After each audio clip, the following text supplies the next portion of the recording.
Hey guys, Jack on Wrist here, back with another video. In today's video, I want to talk about the modification I made to my Rolex Explorer. Now I know generally speaking, the term Rolex and the term modification don't really go in the same sentence together.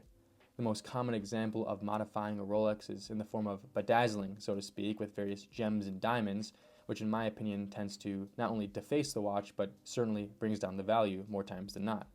Keeping that in mind, of course, it was very hard for me to take a leap and go ahead and modify my watch, knowing that it kind of has some negative connotations with it.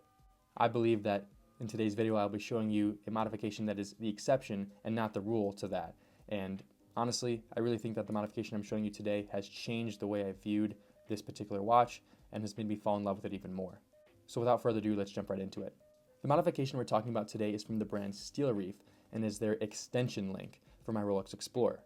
Now, before I get started, I want to say that this particular brand makes extension links for not only this oyster style bracelet for my neo-vintage Rolex Explorer, but they have lots of other models and also have an extension link for the Jubilee bracelet, as well as lots of other brands like Omega, I believe Grand Seiko, Zenith, and more. So I would definitely give them a look. This is not a sponsored video in any way, but I found this particular modification and extension link to be very, very cool, and I just think it's worth a look if you're someone who owns one of these watches that you could tell is just missing that extra piece, that extra comfort in having that on-the-fly adjustment.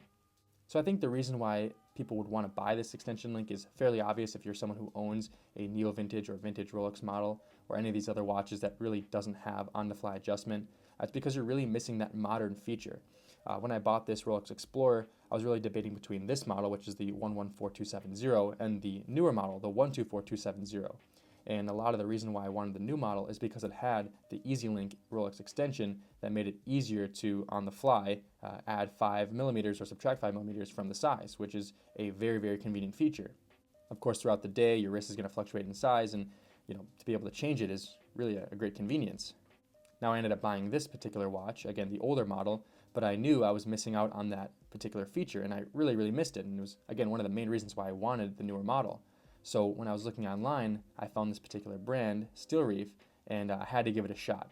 So what you get here in this package, and this is the package it comes with, for $130, $140, is simply one link, which is very similar to the normal Rolex EasyLink that comes on the new models. And again, this is a standard feature on really all Rolex models nowadays.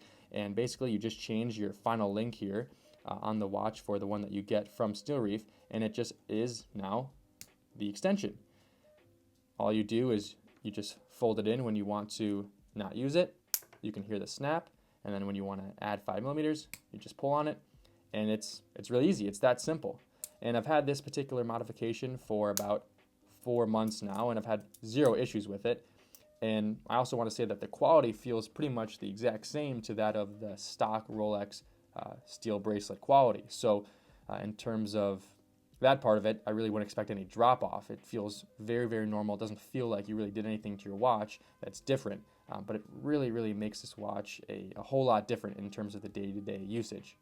I know $130, $140 isn't really cheap, but at the same time, we're talking about watches here that are thousands of dollars, and I really don't think it's that big of an ask to go ahead and get something like this. Again, to each their own, and maybe some people want to keep their watches stock, which is certainly very understandable, but I really think it's worth it. But to speak on the other side of the argument, I will say that there is a lot of hesitancy, like I said, to modify a watch of this price point. I know when I first was buying this modification, this extension link, I was kind of hesitant because I thought, man, what if someone one day sees me adjusting my watch and they can recognize it as a vintage model and they know that there's no EasyLink extension on it? They're going to call me a fake. They're going to say my watch is not legitimate. And although that is a legitimate concern in some regard, I really think that I'm overstating the amount of people that know about watches and would ever go out of their way to say something about my watch. If I'm just being honest, not that many people know what this is, and I don't think anyone's going to go out of their way and say, oh my gosh, wait, isn't that a 114270? It doesn't have the extension link on it, the Rolex EasyLink, so I think it's kind of a funny thing to think about, and I know it's, again, no one wants to have a watch that seems like it's fake or really modify, again, a watch of this price point because it's just so much money and you don't want to really do anything to it, in my opinion. But this is such a under-the-radar modification that you can't even tell is on there, day to day, except for when you're going out of your way to, make your life a little easier and extend the bracelet. And I also just want to show you here, when you do extend the bracelet, you can't tell. You just can't tell that there's anything going on here. There's nothing to see. So just really cool. Again, not particularly cheap, but I think, again, we're talking about pretty expensive watches here, so not out of the realm of possibility for the average owner. And if I were to ever buy another vintage Rolex, or really even an Omega or any of these other brands, I certainly would check this website first and see if I could order something for it, because I really just think that highly of this modification. Let me know in the comment section down below what you think about modifying Rolexes and luxury watches in general, and what you think about this modification. Is this something you're going to look into? I really think it's cool, but again, I'm open to all opinions in the comment section down below. Also, if you enjoyed, I'd really appreciate it if you can like and subscribe. It really helps the channel. We have a lot more watch content coming up, and that's pretty much it. Thanks for watching.